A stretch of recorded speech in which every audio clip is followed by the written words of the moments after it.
வலியற்ற varicose vein சிகிச்சை எளிய 30 நிமிட செயல்முறை 7279487335. மருத்துவ கழிவு சுத்திகரிப்பு ஆலையின் அக்கிரமத்தால் சொந்த ஊரில் சொந்த வீட்டில் நிம்மதியாக உறங்கக்கூட முடியாமல் கடந்த 6 ஆண்டுகளாக வேடம்பட்டு கிராம மக்கள் படும் பாடு கொஞ்ச நஞ்சமல்ல.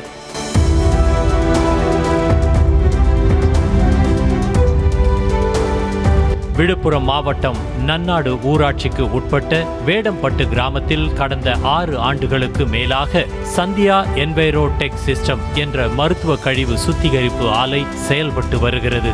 இங்கு பல்வேறு பகுதிகளில் இருந்து கொண்டு வரப்படும் மருத்துவ கழிவுகளை தீயிட்டு கொளுத்துவதால் சுற்று வட்டார பகுதி முழுவதும் கடும் துர்நாற்றம் வீசுவதாக பொதுமக்கள் குற்றம் சாட்டுகின்றனர். அதோடு ஆலையில் இருந்து வெளியேறும் நச்சு காற்றால் கிராம மக்களுக்கு வாந்தி, மயக்கம், மூச்சு திணறல் ஏற்பட்டு மருத்துவமனையில் அட்மிட் ஆவதும் தொடர்கதையாகி வருவதாக அவர்கள் வேதனை தெரிவிக்கின்றனர்.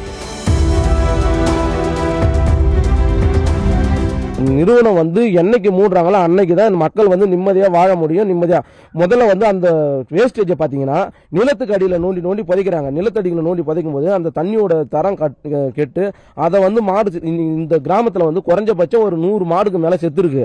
2 உயிர் போயிருக்கு. ஒருத்தருக்கு பிளட் கேன்சர் வந்திருக்கு. பக்கத்தில் கயனிக்காருக்கு பிளட் கேன்சர் வந்திருக்கு. இதுக்கு எல்லாத்துக்குமே காரணம் இந்த நிறுவனம் தான் சார். இந்த நிறுவனத்தை எங்களால் மூட முடியாதுன்னு சொல்லிட்டு அவர் சபதம் போறாரு. மக்களின் உயிருக்கே யமனாக உள்ள ஆலையை இழுத்து மூடக்கோரி 6 ஆண்டுகளாக போராடிய போதும் துளியும் பயனில்லை. இவ்வளவு ஏன், கடந்த மக்களவை தேர்தலை முழுமையாக புறக்கணித்த போதும் கூட அதிகாரிகள் இவர்களின் கோரிக்கைக்கு சிறிதும் செவிசாய்க்கவில்லை. ஒரு தனிப்பட்ட ஒரு நபருக்காக நாங்கள் எல்லாம் சாகணுமா? ஒரு ஊரே ஒட்டுமொத்தமாக சாகிற கண்டிஷன் இருக்கு. இப்போ 6 வருஷமா போராடிக்கிட்டு தான் இருக்கோம். நாங்கள் போராடும் போது கொஞ்ச நாள் விட்டுறாங்க, திரும்ப அதை இது பண்ணுறாங்க, எரிக்கிறாங்க. அதனால நம்ம சுத்தமாக க்ளோஸ் பண்ணா அந்த கம்பெனியை இழுத்து மூடணும்.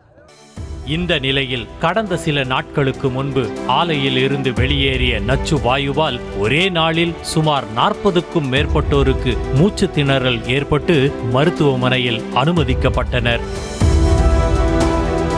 இதனைத் தொடர்ந்து மாவட்ட ஆட்சியரின் உத்தரவின் பேரில் கடந்த 21ஆம் தேதி அதிகாரிகள் ஆலைக்கு சீல் வைத்தனர்.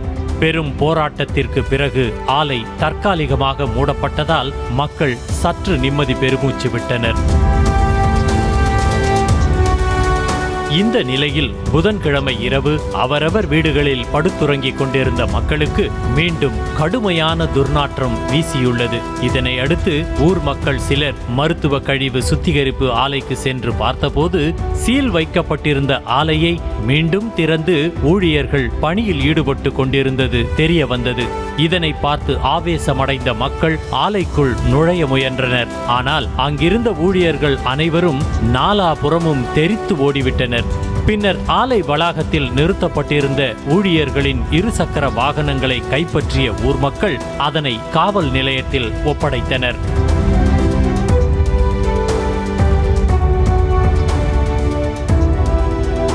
இது தொடர்பாக ஆலை உரிமையாளர் கண்ணனிடம் கேட்டபோது ஆலையில் உள்ள பொருட்கள் திருடு போகாமல் இருப்பதற்காக காவலர்கள் நியமிக்கப்பட்டுள்ளதாகவும் வேறு எந்த பணியாளர்களும் ஆலைக்குள் சென்று பணியில் ஈடுபடவில்லை என கூறினார். எல்லாம் செக்யூரிட்டி தான் நிக்கிறாங்க, பாதுகாப்புக்கு தான் உள்ள நிக்கிறாங்க. கம்பெனில எதுவும் பொருள் கனவு போயிடக்கூடாதுன்றதுக்காகத்தான். இது தப்பு கிடையாது. அது காணையில எஸ்ஐடி நாங்க சொல்லிட்டு தான் அது நின்று இருக்கிறோம். சரிங்க, அதான் நீங்க எதுவும் கம்பெனி எதுவும் ரன் பண்ணலன்றதா உங்களோட அவங்க போய் சொல்றாங்க. அவ்வளவுதான் ரன் பண்ண முடியாது. எப்படி பண்ண முடியும்? வாய்ப்பே கிடையாது. மனித உயிருக்கே அச்சுறுத்தலாக உள்ள மருத்துவ கழிவு சுத்திகரிப்பு ஆலையை நிரந்தரமாக மூட வேண்டும் என்பதே வேடம்பட்டு மற்றும் சுற்று வட்டார மக்களின் பிரதான கோரிக்கை. வலியற்ற வெரிகோஸ் வெயின் சிகிச்சை எளிய 30 நிமிட செயல்முறை 7279487335. செய்திகளை உடனுக்குடனும் துல்லியமாகவும் தெரிந்து கொள்ள சப்ஸ்கிரைப் பண்ணுங்க.